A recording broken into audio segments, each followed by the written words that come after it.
So if I could just start by talking about how this was an Australia-wide bid. We started out as a Team Australia bid, recognising the fact that previous conferences organised by the International AIDS Society had been held in Melbourne and in Sydney. So the whole Team Australia got together and decided but it was Brisbane's turn to actually have the opportunity to bid for the conference. And it was around what we as Australia had to show we'd done with HIV, how we were working in the region, how internationally Australia was punching above its weight in terms of being a donor for international AIDS response, international development assistance. In terms of putting the bid together, it really was a state and city bid with significant support from the federal government in Canberra. So we really got, because it was a Team Australia bid, we got everybody behind it. We had community, we had science, we had the academics and the university, and we had government at all different levels. And we also had a city in Brisbane that's terribly keen to show what a wonderful place it was to host events, and how proud we are in Brisbane of our city and how we are a great place to hold a conference. You know, one of the things people have been talking about is the fact it's winter in Australia, but here we have sunshine most of the time.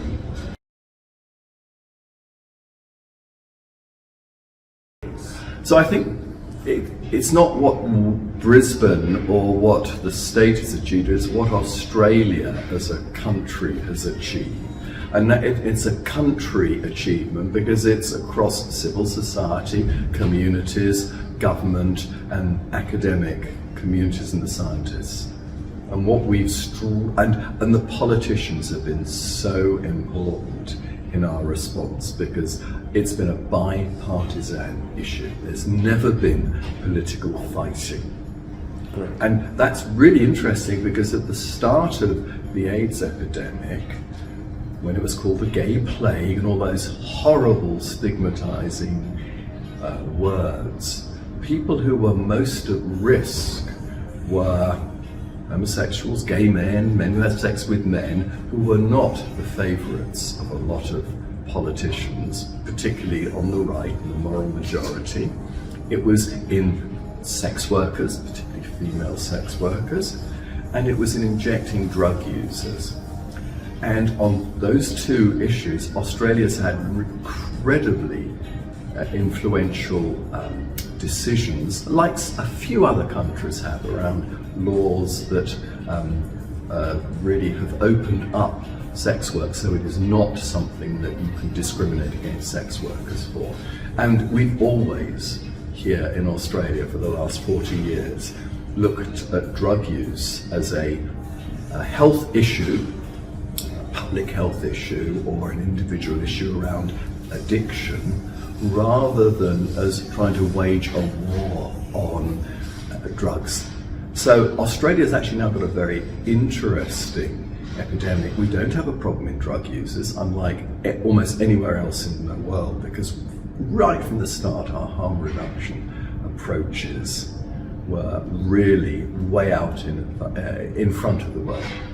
And our approaches on legalizing sex work, again, have been incredibly ambitious and forward. So we don't have a problem with HIV transmission in sex workers.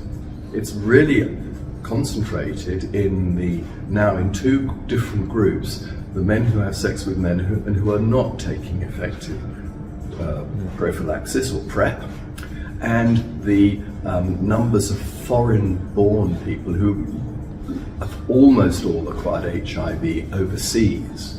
And that reminds us of the fact that we can see ourselves as a big island, and where we can focus on eliminating HIV transmission within our boundaries, but we'll never really succeed until we've eliminated HIV in the world, because of the worries and the problems about what's going on outside our borders.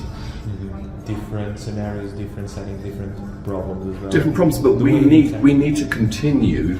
And as I said earlier, it's the investment in science domestically in Australia. It's incredibly important, and that's across basic science, clinical science, and social science. And the government and foundations and individuals have got to keep partner funding, but we've also got to maintain our international development assistance budgets, from the Global Fund to the UN, to WHO, to UNAIDS. And actually then our bilateral assistance to individual countries around us who do also need significant donor support for a lot of their interventions in health and education and other things.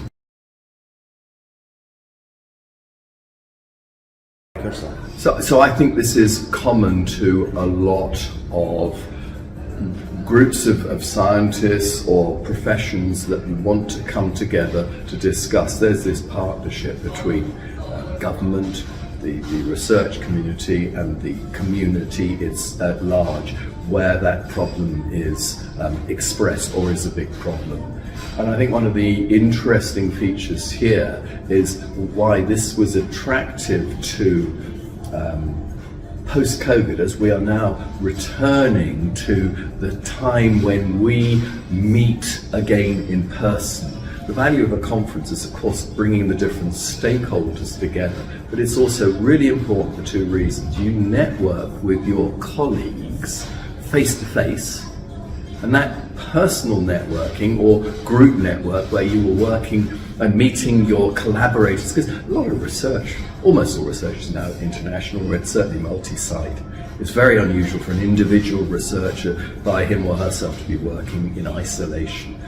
So you come together to meet, and then the second thing is we bring in the younger scientists, and they come and meet the older ones who may be a bit more established, who've already done some groundbreaking stuff, and the younger scientists or academics are inspired by meeting their elders, and that's been wonderful to see here.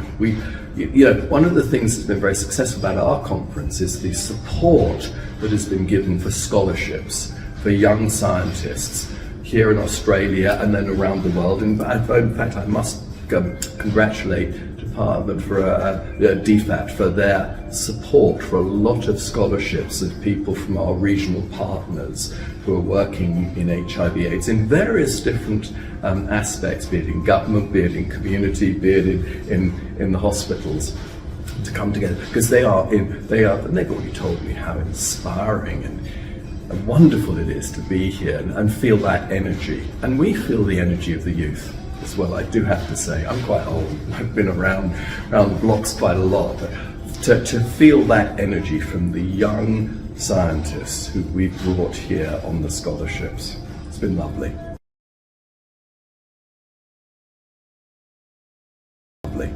So I think conferences are here for the foreseeable future for those two additional reasons, which have been transparent post-COVID.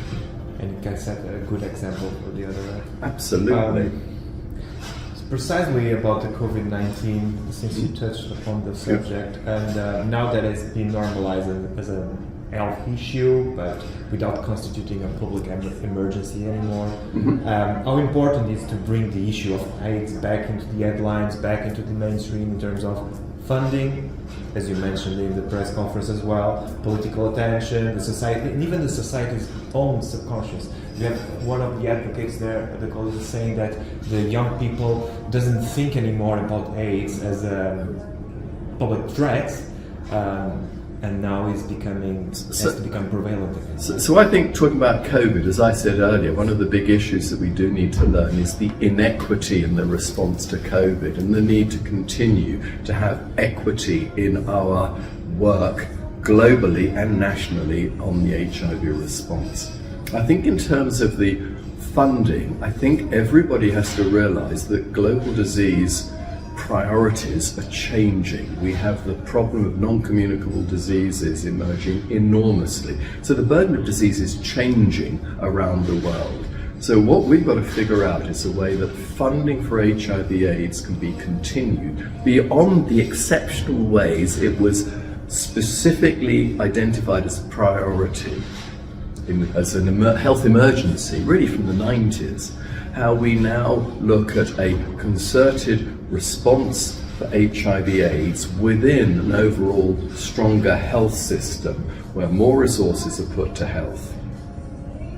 And that's a big challenge.